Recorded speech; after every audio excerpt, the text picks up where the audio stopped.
il existe 4 prototypes de gardiens.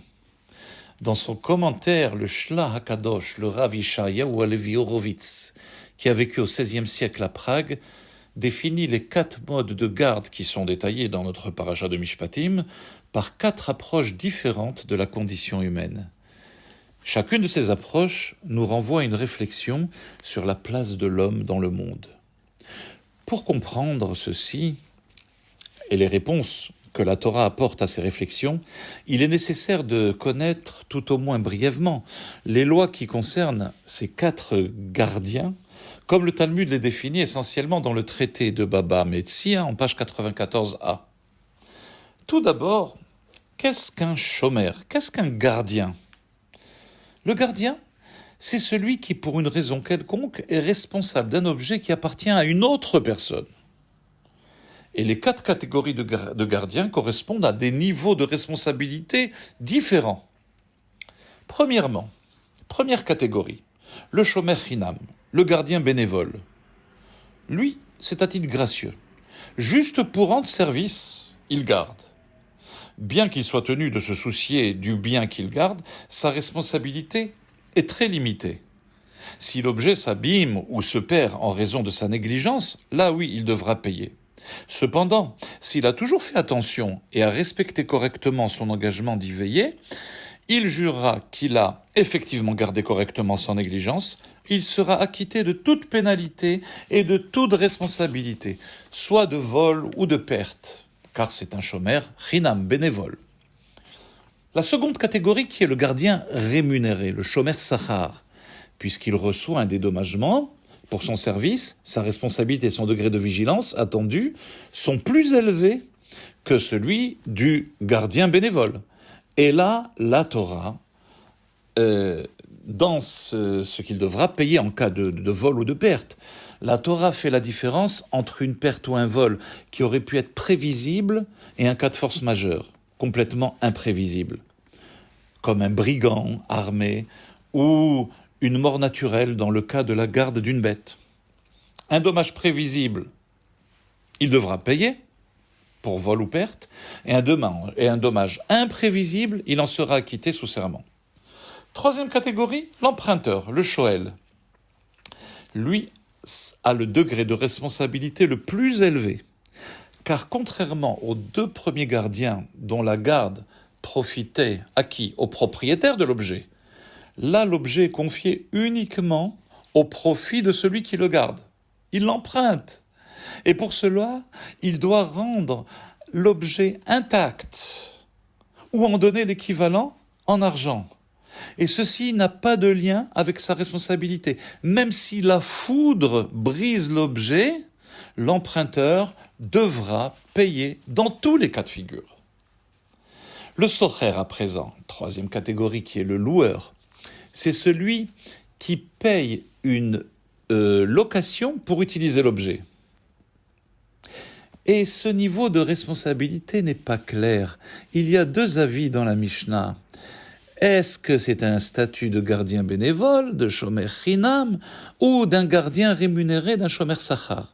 Alors Rabbi Yehuda tranche que son statut est celui du shomer chinam, du gardien à titre gracieux, donc responsable uniquement en cas de négligence évidente, et s'acquitte en cas de perte ou de vol par un serment. Rabbi Meir, en revanche, lui pense que le socher, celui qui loue, c'est comme un shomer sachar, celui qui garde en étant rémunéré, ce qui le rend responsable en cas de perte ou de vol. Il est acquitté uniquement en cas de force majeure. Tout ce qui vient d'être dit, les 4 catégories, s'applique également, comme nous l'avons dit et nous l'avons affirmé au début de notre propos, au nom du Shla HaKadosh, s'adresse aussi à la vie intérieure de l'âme et à son rapport au Créateur. Le rôle de l'homme dans la création, en général, c'est d'être un shomer, d'être un gardien. Et ceci est dit clairement dans la Torah, dans la Genèse, que Vayikach Hashem Elokim et ha'adam vayanichehu began Eden le'ovda ulshamra. Et l'Éternel Dieu prit l'homme et le plaça au Gan Eden pour y travailler et pour le garder. L'homme est le gardien du monde. Et ainsi, Dieu nous a confié son monde entre nos mains et nous a donné la responsabilité de préserver, de développer toutes les ressources qu'il a données à chacun de nous. Les principes de ce rôle de garder, de préserver, nous projettent évidemment dans des questions existentielles fondamentales. Nous gardons quoi? À qui appartient notre vie? Avons-nous le droit dans la vie de rechercher uniquement notre bonheur, notre liberté, ou devons-nous mériter ces droits? Quelles sont finalement nos obligations? Que pouvons-nous attendre en retour? Est-ce suffisant de faire au mieux de nos capacités pour obtenir les bénédictions du divin, ou est-ce que la récompense est fonction de nos réalisations?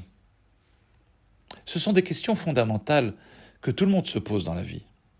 Mais les 4 prototypes de gardiens représentent 4 approches de la vie. La première approche, c'est celle du gardien non rémunéré, le shomer chinam, l'altruiste, un personnage idéal qui considère qu'il a été créé pour servir Dieu. Il n'aura même pas l'impression que Dieu lui doit quoi que ce soit en échange de ses efforts. Il sert Dieu bechinam, gratuitement. À l'autre extrême se trouve l'emprunteur, le shoel, celui qui emprunte sans payer, qui reçoit la vie avec un sentiment de bénéfice personnel et qui affirme que le but de la vie, c'est son épanouissement personnel et la réalisation de son être. Il est à même de reconnaître l'identité du propriétaire et accepter ses devoirs à son égard, mais il ne se sent en rien redevable des bénédictions dont il jouit dans la vie.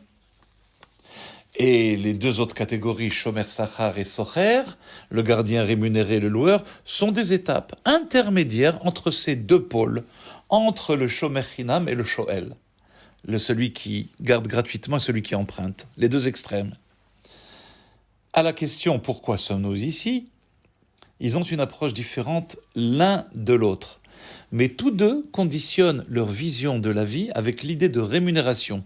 Le loueur, celui qui loue, le socher, ressemble sur un aspect à l'emprunteur. Pourquoi il ressemble à l'emprunteur, le loueur?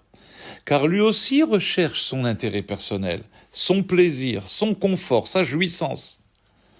Mais il se sent néanmoins, et là est la différence avec l'emprunteur, le socher sent qu'il est redevable de cette jouissance et il ressent profondément qu'il doit gagner ses mérites de la vie en servant son Créateur. Donc il paye, c'est un socher. Et le shomer sachar, lui, le gardien qui est rémunéré, lui a plutôt la philosophie du shomer chinam, du gardien bénévole, dans le sens où il admet que le projet divin, c'est le but ultime de la création.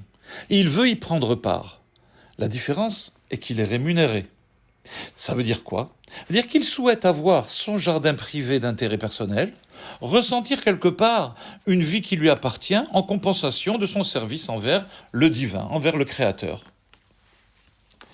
Alors, de ces 4 approches, de ces 4 gardiens spirituels, qui détient la vérité?